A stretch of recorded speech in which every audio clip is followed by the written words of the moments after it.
Everyone, welcome to a new campaign I have come up with the help of Tom and Lucas, and with a little support from Hengist Comics with some advice. So it's basically a way of introducing battlefield casualties, attrition into your linked missions. So I thought it'd be a lot more fun trying to make a list to cover a series of games, and also seeing your troops slowly drop off through each game, and then trying to figure out how to plug the gaps and stuff like that. So what we'll do, we'll go over what we have written down, overall step by step. You can read it yourself, and if you're interested, drop me your email and I'll send you a PDF for it. But I tend to be universal with all versions and types of the game, so like Team Yankee, and with a bit of tweaking it can be used on the current link campaigns, which I'm going to be doing for this one, and your Aces campaign as well should be used as well. So we'll have a little look at the rules, and then have a look at what campaign we're starting it with. So basically the overall idea is you make a campaign list, or as we were calling it, a regiment list, and then each game you draw upon the regiment list to make a list for the game. So for example, we're looking at 100-point games, so you would make a 450-point regiment list, and that includes all your companies that you'll use, and this includes command cards, upgrades, etc. So ideally we look at 3 infantry companies with tanks, and then all the support units, which would be your regiment / division support, being used as well. Of course, command cards are used in this as well. And then if you were using formation titles, for example, 20th Panzer Division, you would equip it to all the infantry companies involved, since the regiment is part of the 20th, so none of them would be different. You could add another infantry company like Fallschirmjäger or SS, so these are a good example being used in close proximity with this company. So yeah, that's an example of what we're doing, and yeah, if you pause this, you'll be able to read it a little bit more carefully, and then we go over to the next section. This section just goes into what your first game would be. So if you're not using any of the link campaigns, it will just be one of the following: annihilation, dust up, encounter, free-for-all, scouts out, randomly determine that. Do your lists before, it'll be more of a challenge, and those 5 are picked because they're all meeting engagements, so it shouldn't affect attack and defender too much. It'll be more of a balance, and it'll be up to the commander to you know, use a strategy to win the game. And then mission margins is the same as this in version 4. You lose 0 to 1 unit. That's an 8-1 win in terms of VPs. Major victory is 1 to 2 units lost, and then minor victory is 3. So what we were doing is, if you win your game, you will be picking attack or maneuver for the next game using the missions matrix. And if you lost, you have to pick defend. It just shows the momentum of the victor going forward. So that is how you end up with that. And then what we would say is you determine the mission before you do your lists, or you could do it the other way around. It's up to you. It's whatever you think will be fun. And you don't have to go with 100-point games. You could go for lower or higher, but I would maybe adjust the regiment list accordingly, or lower the amount of games, because we'd say about 6, maybe 7 games should be enough for this campaign. Okay, so now we come to the interesting bit, the casualties. So basically, units lost in the game or failure last stand, that's it, they're gone from your regiment list. You best scratch them off, so you can't use them again. Basically, if you win the game, you're in a good position, but if you lose, at the end of the game, you have 1 final chance to remount your bailed out tanks. If you do not, they are gone as well, and any infantry teams that do not unpin and within 8 inches of another enemy team, they basically give up and surrender. So then any other units, you make note of how many are left, and if they're below minimum strength, that you need to field them. So for example, if you started with 7 MG42 teams in a grenadier platoon, and you're down to 5, you're okay because that's minimum. But if you're down to 4, those 4 teams then go to what we're calling the reserve pool. So your reserve pool will slowly trickle with random teams, random tank teams, random anti-tank teams, but then eventually you could combine them to make a new platoon or tank team, tank platoon, etc. And that is it. You can also, if your units are starting to get ropey and maybe starting to get to last stand territory, you can pull them back. Basically, you can do a skill check if you're in your own deployment zone and they will leave. Otherwise, you can just move them off your board edge. So this covers units that have got really poor skill. So yeah, so you're trying to keep careful, keep count of how many casualties you're taking, because one unit might be ineffective to carry out the game, but is still potentially be used or put into the reinforcement pool. So it's your choice as the commander then to pull them back to stop taking any more casualties. And then we will be looking at the reinforcement phase. So the reinforcement phase is something that's done in between games before lists are made. So this is where the person in charge of the regiment gets to move units around in order to actually field legal lists. So what you can do is move units from the reinforcement pool to mix together or reinforce weakened units not in the reinforcement pool.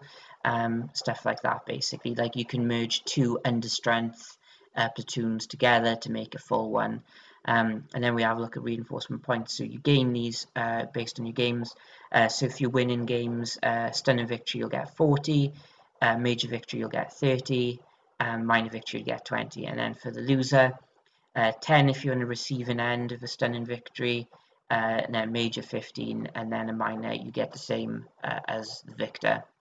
And then these points can be spent as if you would spend your regular points when you do a list to buy new units or to bring weakened units up to full strength. And now to do that, it's either if you add 3, go up to 5, you spend the points difference, or you divide the points by how many units are to work out how much individual units are. So there's examples there you can look at. And also if you have 80 points, you can do what we're calling the big push. So you spend 80 points and then you can have an additional 25% onto your battle list. So say 100 points, get 125 points to play your next game. So you just keep that momentum going in attack. But you might want to spend those points to reinforce your troops. But if you've been very fortunate in your battles and you haven't been losing many men, you might be in position to do this, and you might even want to save this for the last game.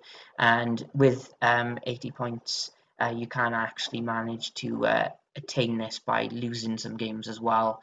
So it won't take too long, and it will take at least 2 stunning victories to get this point. So yeah, it's not easy to get, but it's not impossible. And as mentioned before, obviously these points are more intended for version 4, but bit of tweaking, you can do it for version 3 if you play it, or Team Yankee. Just use standard. I think it's like ×2 and then multiply by 10 should get you to that level of points. So now then, attrition taking this toll section. If you can't make a 100-point list or the agreed point limit to what you're doing, you'll just have to go under, as long as you can field a legal list. But that's the nature of war. Some points you won't be able to have the same strength as your opponent. So this more likely will come later on in the campaigns, unless you're doing really bad and then it happens midway. If you're unable to field a legal list, so you can't field a formation, at this point you're doing really bad, and then your probably high commander end up going to fire you, and hopefully you're playing for a faction where being fired just means that you will forfeit the game and it will be an auto 8-1 victory to your opponent. Yeah, and then also after forfeiting that game, you will be getting 10 reinforcement points. Now, if you still can't field a formation after that, that's it. Either your front line has been broken and your regiment has been routed, and that is it. And then we put a little bit of a scale of victory at the end, and so you can have a little look at that. And then you have a little appendix as well. for multi-front campaigns. You can play with could have 2 regiment players and then 4 people playing as the company commanders.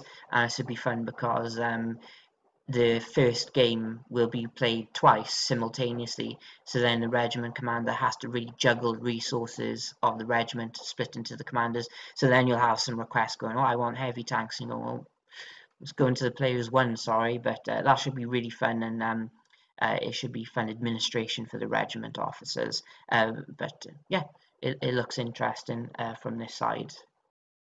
Okay, so just a little optional divisional artillery rules we've opted in for. You can do it or you cannot. Like I will be taking one of these for definite. So divisional artillery. So any of your support artillery. So British 25 pounders, 10.5 centimeter howitzers for the Germans. You can use them off board. So then you don't risk losing them. But obviously then you need someone to spot for them. So whether it be an OP or a HQ. And bear in mind, you can only take 1 OP for your regiment list, so be careful not to lose it, otherwise you'll have to spend points to bring it back. And then you would treat your board edge as the point you measure from for range. And then another section, then we have the infantry OP, so basically 1 point units that you can use instead of your regular OP. I'll probably most likely be using the behind the lines thing. I find that interesting, and it also keeps a way to save your artillery, but some artillery like 25 pounders and whatnot, you might want them on the board because they do provide some good anti-tank as well. So, but as I said, it's the your choice as the whoever the list maker is. So if you're a regimental officer, that will be your choice. Okay, so now we come to the inaugural launch of the Attrition campaign. So what we're going to do, we're going to overlay it over current link campaigns. This is the Bagration. They call it fortified city battles, but there's not really many city battles in it. Mainly because it's all kind of set out. You've already got some bonuses for stunning and major victories. So the only tinkering we're going to do is with the size of the games. So as I said before, I intend to do it over 6 to 7 games. This is only 5 games, so we're going to have the standard points for the games is 120 points. This will be different for the first game because it's a bit of a different one. And for this one in particular, I will be a regimental officer for the Germans, so I will not actually be playing any games, but I will be doing all the lists and all the administration. For the Soviets, Mike will be doing this, and our company commanders will be Richard for the Germans and Sherry for the Soviets. So easy for them, they don't even need to worry about lists. They will be given the troops from regiment, and hopefully they will do well. And what we will also be doing, this is an idea I've pinched from Sam Blitz, is we will be giving them basically battle plans to do. Might even do little sketches like they're doing, but yeah, it'll be like more what you're going to be doing, what your objectives are, and what the danger units are of the Soviets. So mainly for me, for Richard, and the first game is to try and win the game and inflict as many casualties on the Soviets as possible, and hopefully the attritional war will turn in our favour. And yeah, that's it. So let's have a look at the regiment lists that we have put together. Okay, so let's have a little talk about my regiment list. Basically, it is a regiment in the 20th Panzer Division. Gone for these mainly for the points discount, and you'll see later on. Basically, because of this, I made a saving of 52 points on my 450 point list, which is a bit of a bargain, shall we say. It revolves around 3 infantry companies, so it's 2 armoured Panzer Grenadier companies and a Panzer Grenadier company, just for the versatility that you can have amongst all 3 of these between armoured infantry, regular infantry and recon, and then armoured mortars, non-armoured mortars, and a bit of everything. There's also a Panzer IV tank company in there as well, with some heavy Panzer tanks, or medium, shall we say, with the Germans. So yeah, so they're there to bulk them up, and also there's some Stugs in with one of the armoured Panzer Grenadiers as well. So then I'll just go over here so we won't talk over the other one. You can just have a little look of it. We have support, so plenty of artillery options and scouts, and anti-tank in form of the Marders and anti-tank guns. So everything I think we will need and enough to cover us over the 5 games. And then in the command cards, you have Lucky, Panzer Pioneers taken 3 times, Machine Gun Nest taken twice, Pack Fronts once, and then also Kampfgruppe von Sucken, Verband. So just I think these might be a bit handy later on or early on, and also a half-track scout company, just so we can have more recce units other than the 2 that we can have in the support. So with Panzer Pioneer, Lucky, or any soft skins, you have to kind of think how many you might need over the campaign. I've taken 3 because they ideally is 1 in each company, and Machine Gun Nest I've taken twice because they're only 2 points. Hopefully with reinforcement points I'll be able to buy them back and stuff like that. So that's the thought behind this list, and hopefully this should be okay for at least 3 games, and then maybe then things will start getting ropey. The things you'll start losing the most and finding it hard to replace will be your support, but I think that is quite realistic, as that will be more of a finite resource because this is representing more division, so they need to be spread around a lot more evenly.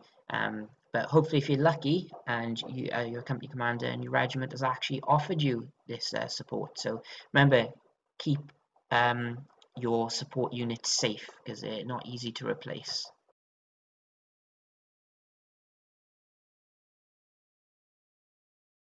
Okay, and this is Mike's Soviet list. So we have 2 engineer sapper battalions, and they have got lots of flame tanks with them, and in general lots of flamethrowers. We also have 2 hero shock rifle battalions as well, with they're plenty of artillery that they have. So numbers. But the good thing is, as long as we get each company down below 9 men, they have to go to the reinforcement pool. So we can whittle them down. There's also a T-34-85 tank battalion, and again, lots of tanks. But again, we can whittle them down below minimum. So that should be okay. And then support, flame tanks, KVs, Katyushas, good artillery, tank hunters, more T-34s, and then 5 IS-2 guards.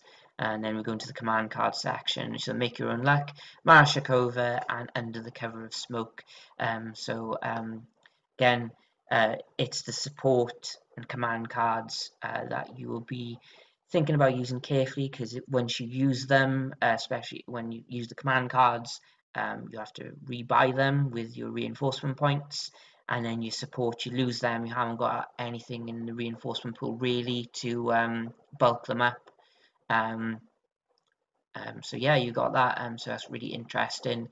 And with the first game, we're planning on using 150 points for the Soviets, so they basically get a third of their entire regiment down on the field of play to a basically scratch force of Germans, so that's going to be a bit rough.